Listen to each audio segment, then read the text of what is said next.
Friends, वैसे तो सनातन धर्म में हर त्योहार हर्षोल्लास के साथ मनाया जाता है, लेकिन दीपों के उत्सव दीपावली की अलग ही रौनक होती है।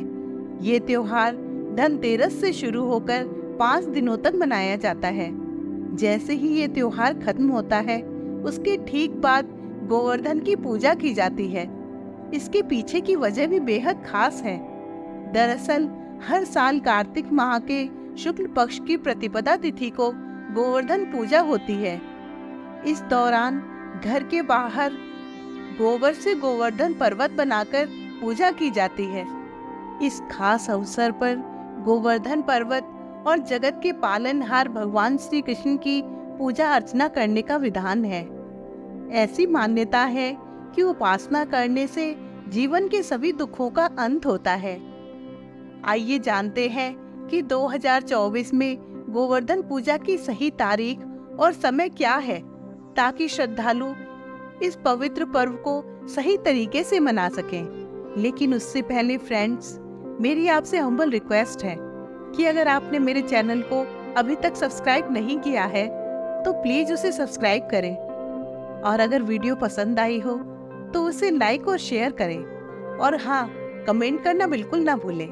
तो चलिए वीडियो शुरू करते हैं। दोस्तों, जिस तरह दिवाली की तारीख को लेकर इस बार काफी वाद विवाद व चर्चा रही है, उसी तरह गोवर्धन पूजा को लेकर भी लोगों में कंफ्यूजन है। हालांकि हिंदू कैलेंडर की बात करें तो इस साल गोवर्धन पूजा 2024 में 2 नवंबर शनिवार को मनाई जाएगी।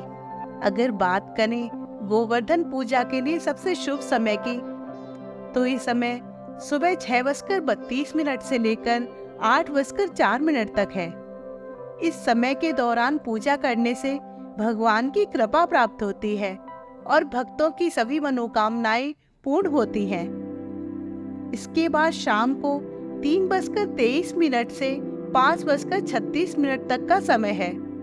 पूजा के बाद भक्त विशेष भोग भी अर्पित करते हैं, जिसमें मिष्ठान, सब्जियां और अन्य स्वादिष्ट व्यंजन भी शामिल होते हैं। आइए अब जानते हैं गोवर्धन पूजा की सही विधि।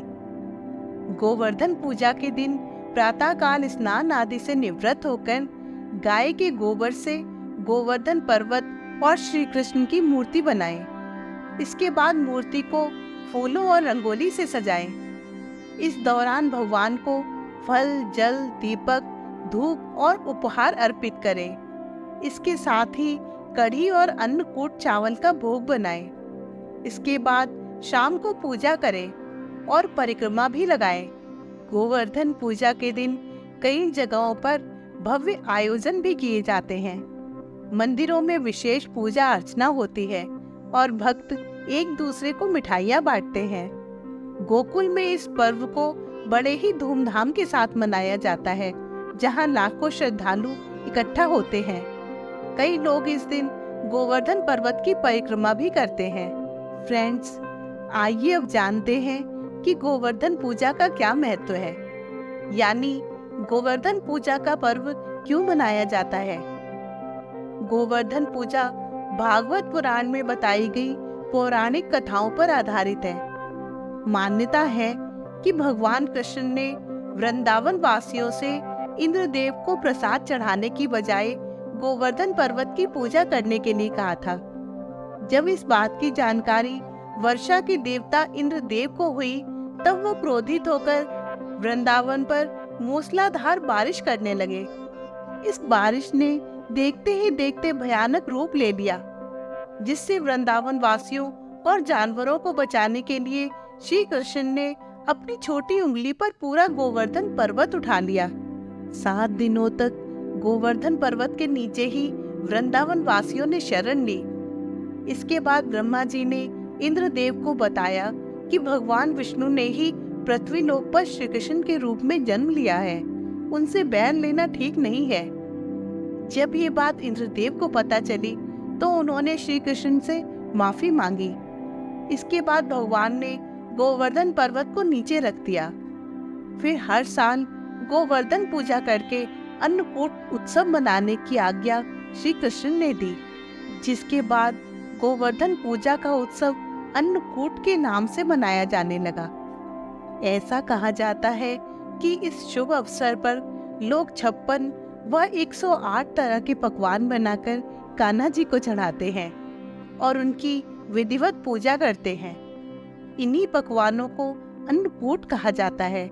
इसके बिना इस दिन की पूजा अधूरी मानी जाती है।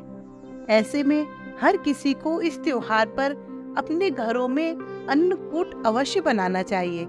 इस दिन बनने वाले अन्नकूट में कई तरह की सब्जियां, कढ़ी चावल, खीर, मिठाइयाँ, रबड़ी, मेवे, पुआ, मक्खन, मिश्री, पूड़ी आदि तरह तरह की चीजें बनाई जाती हैं और श्री कृष्ण को भोग के रूप में अर्पित किया जाता है।